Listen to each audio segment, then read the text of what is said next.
Hello everybody and welcome back, and today I've got a replay for all of you from PopescuB, who is playing a Pensacola on the Two Brothers map. Recently I've gotten a fair share of questions with regards to this particular ship, and quite a few questions about how do you do well in this particular cruiser. And while I might not have the perfect answer, as the Pensacola is a ship that is not that easy to play, maybe I can give a few, I guess, little pointers here and there, maybe a touch of advice here and there. Maybe that might help you. So, let's get started. The first thing you generally want to do when you're playing a Pensacola is take a quick look at the enemy team. Because by taking a look at the enemy team, you're going to know what on the enemy team is going to be a threat to you and what you can take out without much difficulty. Because if you look at the Pensacola, she's got certain pros and certain cons. Her pros are she's got good guns, her AP is pretty good, and her AA is pretty good, so she's generally okay in case carriers decide to attack her. She has one major weakness, which is her armor, which means that you generally want to avoid fighting battleships if you can, assuming that you have no support. So now that you know these pros and cons of the particular ship, you take a look at the enemy team composition. Take a look and see what ships on the enemy team are going to be a threat to you and what you can actually deal with. So the enemy team right now has a Saipan and a Ranger. Now those two carriers, not really that big of a threat as long as you activate defensive fire, and of course you have your catapult fighter up. So not that big of a threat. Out of the two battleships, the New York, it's still a threat, obviously battleship guns, but not as big of a threat as the Colorado. So you're going to try to avoid the Colorado if you can. Out of the cruisers, there's not that much to worry about, actually. There is an Atlanta, which against the Pensacola should be able to take down Atlanta. There is a York, which can pose a bit of a problem, but still, if you play your ship correctly, you can at least be competitive with the York. Cleveland, same thing. There's to Königsberg, which is really no threat. The remaining ships on the enemy team comprises 3 destroyers, and if you are able to see the destroyers with the Pensacola, you should be able to take them down. Now that you've sort of done the analysis on your strengths versus the enemy ships, and of course your own weaknesses and the ships to avoid, how do you really decide where to go at the beginning of the game? And a lot of that has to do with early intel. So in this particular battle, because there were carriers and because the enemy ships were spotted, PopescuB was able to see very, very early on that both the enemy team's battleships were heading towards the 3-4 lines. And this allowed him, I think, pretty confidently to decide that going up the 7-8 lines would be preferable, because as a top-tier heavy cruiser like the Pensacola with its great guns, you should be able to take care of everything that's going to come in that particular area. So the destroyers come up, you can take them down. If you run into a few of the cruisers, you should be able to take those down as well. So that's where PopescuB decides to go. Goes up the 7-8 line, goes straight into the Delta Cap, and runs face first into 3 of the enemy destroyers. He does get a bit lucky. His secondaries, which on the Pensacola really aren't that significant in terms of amount or the even the actual quality of the secondaries, manages to detonate one of the enemy destroyers. So yes, that is lucky.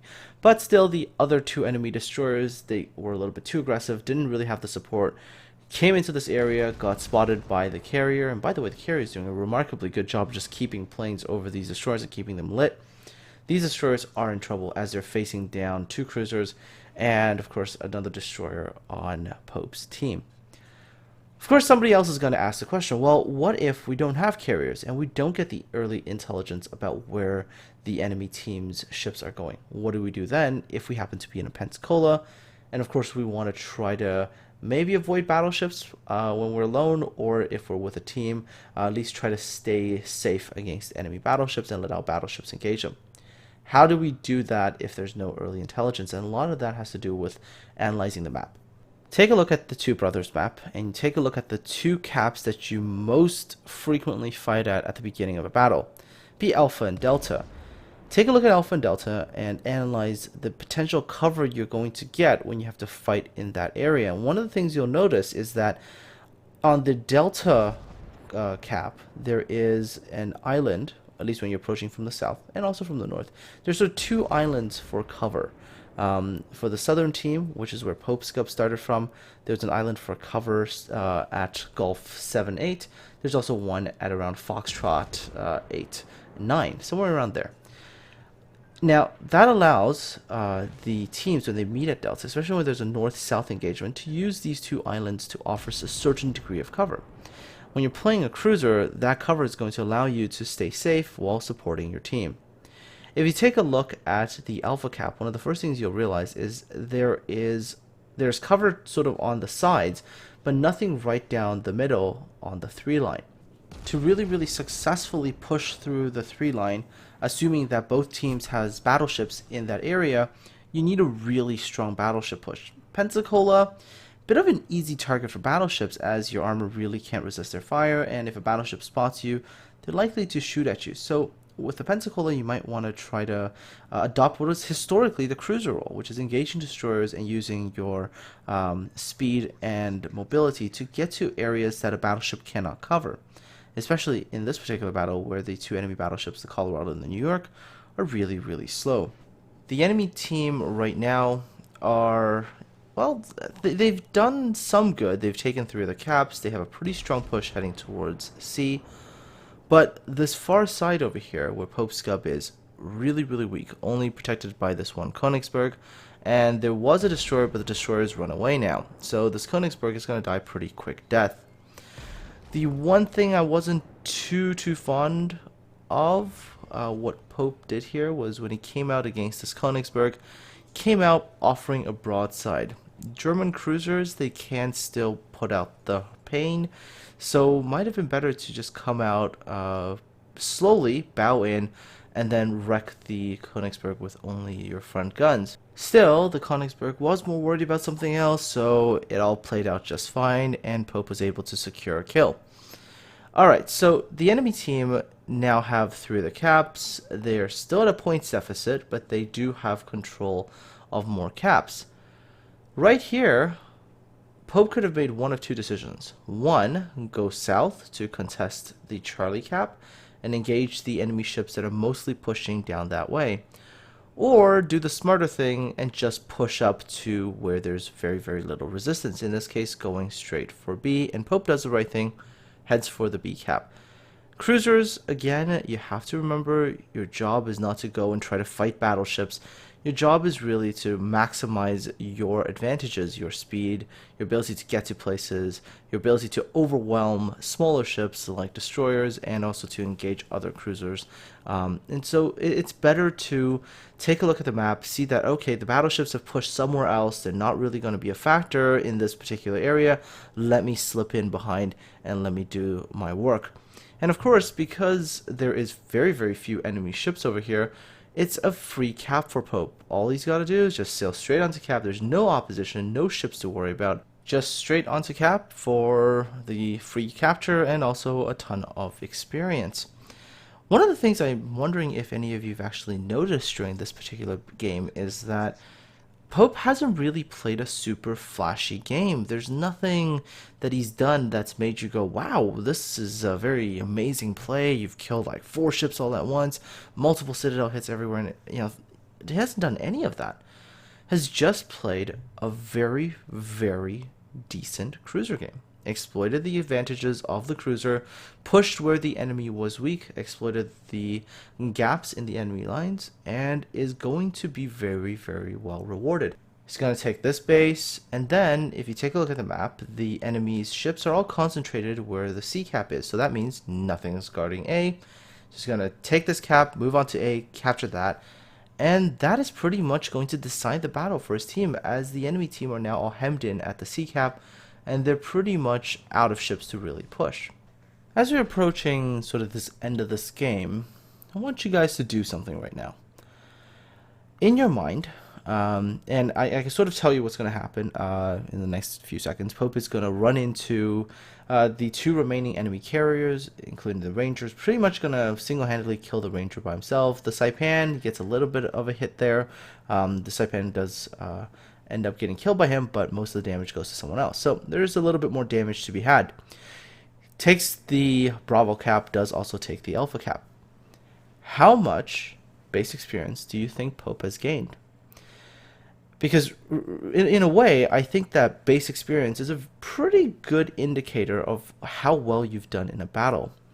I know people like to argue, for example, that, oh yes, destroyers have the lowest damage per game, especially when the destroyers get to the higher tiers. People go, oh, the gearing at tier 10 only does, let's say, 50,000 damage. And they use that sort of average damage stat as a way to argue that the tier 10 gearing is really, really weak. Well, you have to understand that the way the game works is always by percentage of ship HP you've taken away. So taking away 100% of destroyer's HP is the same as taking down 100% of a battleship's HP. Well, one, killing the battleship, nets substantially more damage. The EXP gain is identical between killing the battleship and killing a tier 10 destroyer, which only has, let's say, 20,000 HP. So Pope in this game has pretty much killed the Ranger, gets sort of a little finishing blow on the Saipan, pretty much took most of the HP, I think, off the Königsberg earlier, killed the destroyer, damaged the destroyer in the earlier engagement. Actually, no, killed two destroyers, sorry, my bad. He had one detonate, right? So if you take a look at all of the things that he's managed to kill and you add up all the damage, this is not actually a very, very high damage game. He does secure the Kraken though, but if you take a look, there is no high caliber award, no Confederate award, just Close Quarters Expert, Devastating Strike, and a Kraken. And of course, the multitude of base captures and hits and everything that he's gotten. Let's take a look at the results here and tell me if you're surprised. So this was done during the 2x EXP and credit event, I believe, and so there was a bunch of multipliers, but take a look at the ending screen here. 50 target hits, 5 ships destroyed, 5 fire set, 11 citadel hits, 3 base defense, 2 full base captures, 1 partial base capture, Close Quarters Expert, Kraken, Devastating Strike, total net credit gain, just over 1 million credits with the 2x event, and total experience gain was 15,290 with the double. If you take a look at the amount of base experience, think about what number you have in mind, and let's see if it was anywhere close to what Pope actually got. So Pope, in this particular battle, managed 4,077 base experience. Now, Pope didn't send me a damage screenshot for the total damage, but I looked at his actual stats page, and the highest damage ever done in a Pensacola by Pope was 109,000 damage. So let's assume this was the top damage game that Pope ever played in a Pensacola. And you take a look at the experience gain, it almost seems like, wow, those two numbers don't really correlate at all. And that's the important thing about World of Warships, is you don't exactly have to do amazing amounts of damage in order to get amazing experience. As long as you are actually playing the objectives, taking down the ships that you're meant to be taking down, fighting things that you're able to kill efficiently and quickly, and doing your job and exploiting weaknesses, especially when you're in a cruiser, you can do really, really well, even without playing a very flashy game. Anyways, Pope, congratulations on playing a very, very good game in a Pensacola. Wasn't flashy at all, but you did everything you had to do in a cruiser to do well. And that is, at the end of the day, the most important thing on World of Warships.